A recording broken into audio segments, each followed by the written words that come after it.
오늘 우리가 함께 볼 하나님의 말씀은 디모데후서 3장 16절에서 17절까지의 말씀을 같이 보도록 하겠습니다.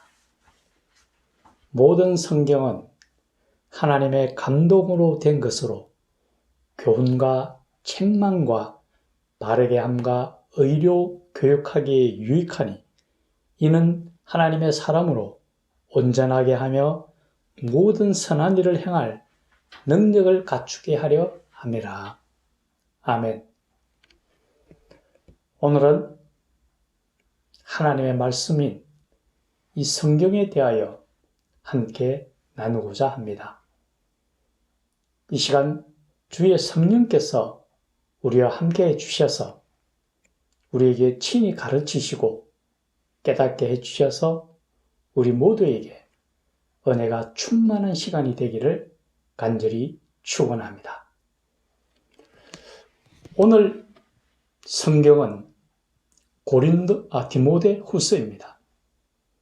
이 디모데후서는 디모데전서와 디도서와 함께 목회 서신으로 분류됩니다. 이 목회 서신인 디모데후서는 사도 바울이 그의 영적인 아들인 디모데에게 보낸 편지 형식으로 기록된 성경인데, 여기에는 교회 사역에 꼭 필요한 기본적이고 중요한 내용들로 채워져 있습니다. 즉, 교회에 필요한 사람을 세우는 일과 기도 생활과 같은 교회의 기본적인 생활들, 그리고 성경과 같은 아주 중요한 주제들에 대해서 상세하게 기록되어 있습니다. 오늘 본문은 이 가운데서 성경에 대하여 아주 중요한 내용들을 우리에게 말해주고 있습니다. 오늘 3장 16절에서는 모든 성경은 하나님의 감동으로 된 것으로 교훈과 책망과 바르게 함과 의로 교육하기에 유익하니라고 말씀하고 있습니다. 여기에서 성경이라 할 때는 두 가지로 나누어지는데요. 정경과 외경이 그 하나입니다. 정경이라 하면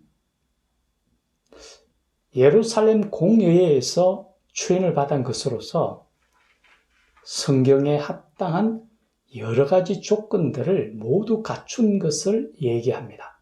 즉, 아주 오래전부터 모든 사람들에 의해서 인정되어지고 기준을 충족한 것을 이야기합니다. 그런가 하면은 그러한 기준에 조금 미흡하고 그러한 기준들을 다 채우지 못한 것을 외경이라고 이야기합니다. 이 외경 가운데서도 에녹서라든지 도마서라든지 아주 중요한 외경들이 있습니다.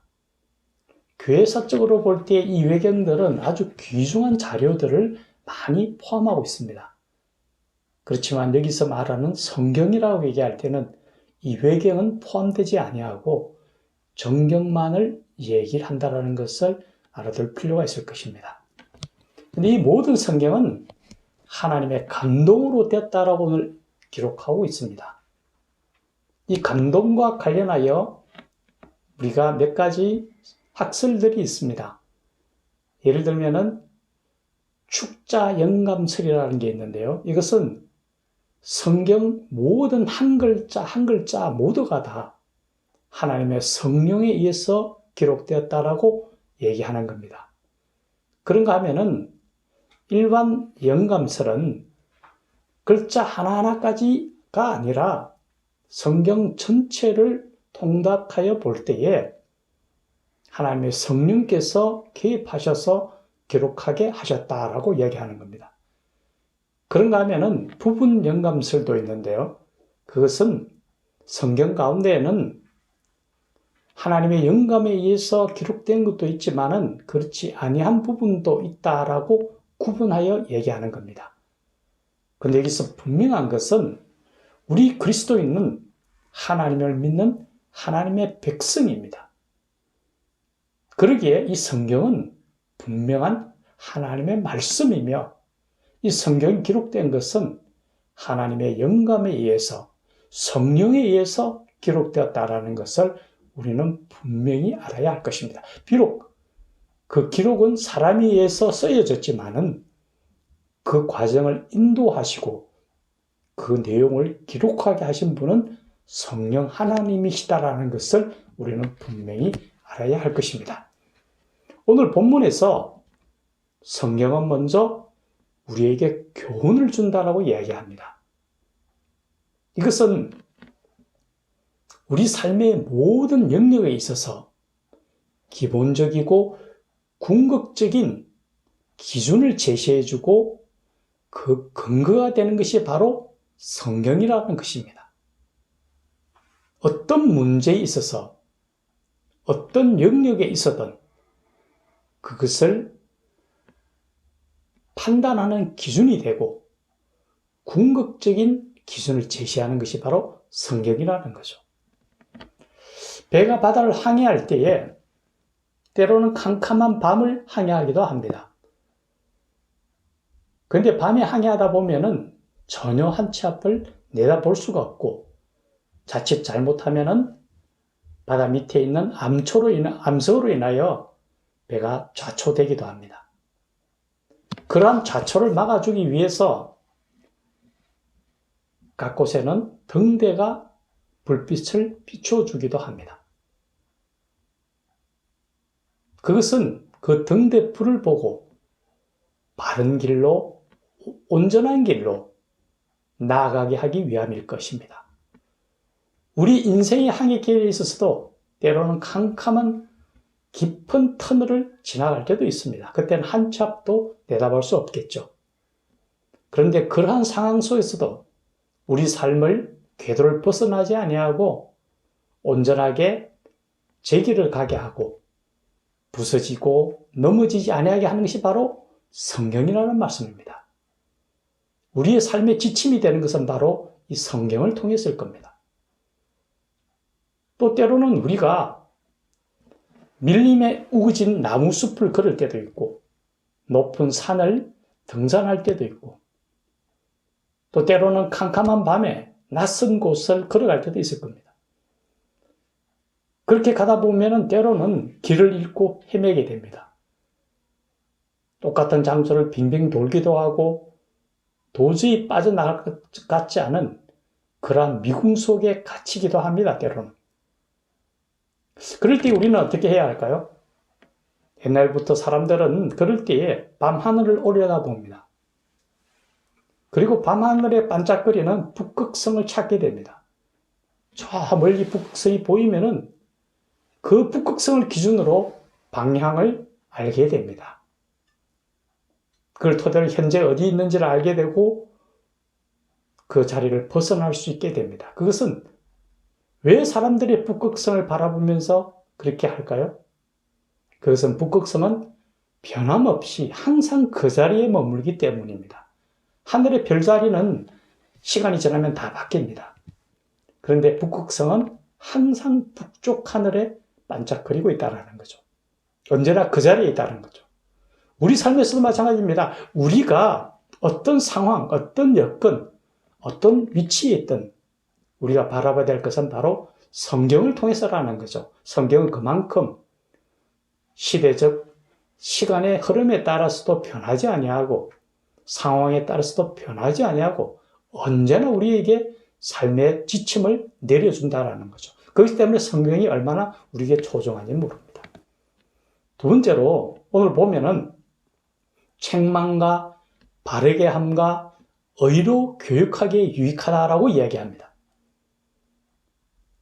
바다를 항해하는 배를 한번 봅시다. 긴 항해를 갈 때에 그 정해진 방향으로만 똑바로 가면 좋겠지만은 때로는 궤도를 벗어날 경우도 참 많습니다. 어떤 경우는 선장이 잠을 자기도 하고 또 깜빡 잊어버리고 배를 제대로 몰지 못하는 경우도 있습니다. 그러다 보면은 항로를 이탈하게 되겠죠. 항로를 이탈하면 어떻게 합니까?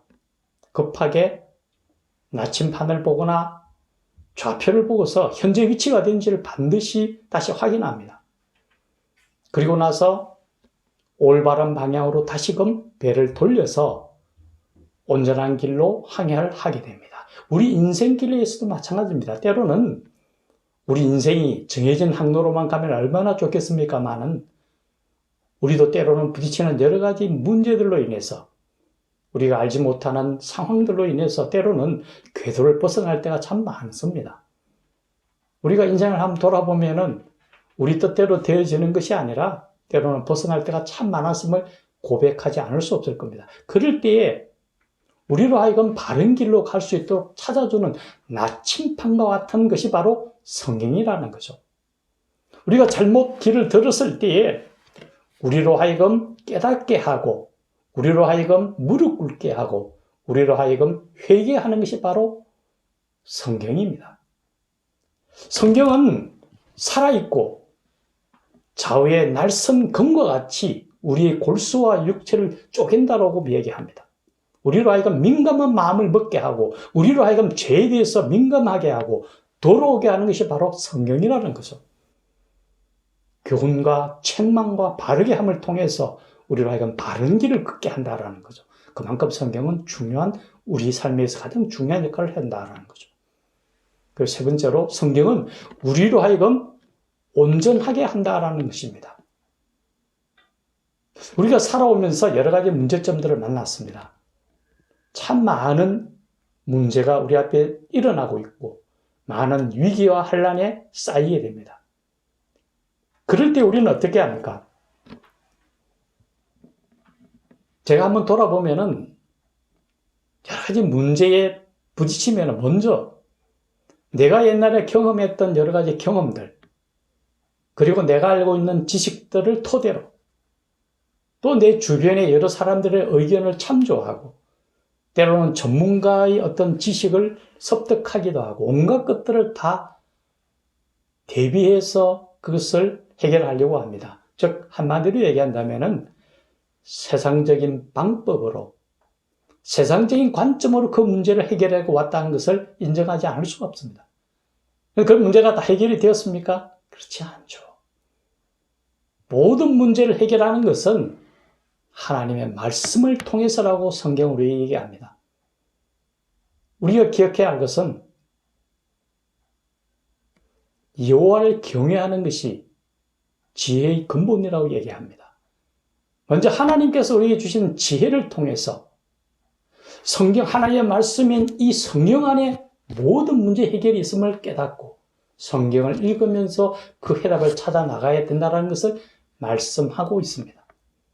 성경은 우리에게 등대와 같고 성경은 우리에게 나침판과 같고 때로는 성경은 우리에게 바른 길로 가게 하는 채찍과도 같고 또 성경은 우리로 하여금 온전하여서 하나님 앞에 바른 길을 걷고 덕을 행하게 하고 착한 행실을 하게 하는 것이 바로 성경이라는 것을 잊지 않아야 합니다. 하나님의 말씀은 살아있다고 이야기하셨고 하나님의 말씀은 좌우의 날선 금과 같다고 말씀하셨습니다. 이 성경은 우리에게 있어서 반드시 늘 묵상하며 따라야 할 말씀입니다.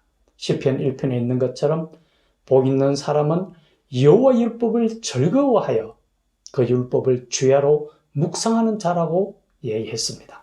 험하고 힘든 이 세상 속에서 하나님의 말씀인 성경을 통해 지혜를 얻고 삶의 모든 해결책을 제시하시는 이 성경을 통하여 승리하며 살아가며 하나님 나라에 가기까지 늘 평안을 누리며 승리하는 하나님의 백성들이 되기를 예수님의 이름으로 간절히 축원합니다. 같이 기도드리겠습니다. 하나님 아버지, 모든 성경은 하나님의 감동으로 된 것으로 교훈과 책망과 바르게 함과 의로 교육하기에 유익하다고 말씀하셨습니다. 이 성경은 우리 삶에 있어서 무엇보다도 나침판과 같이 우리 길을 제시해주고 등대와 같이 불을 밝혀주며 때로는 채찍으로 우리로 하여금 옳은 길을 가게 하는 말씀입니다.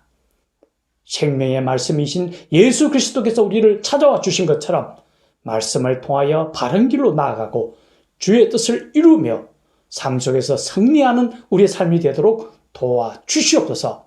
이 모든 말씀 우리 구주 예수님 이름으로 기도드리옵나이다. 아멘.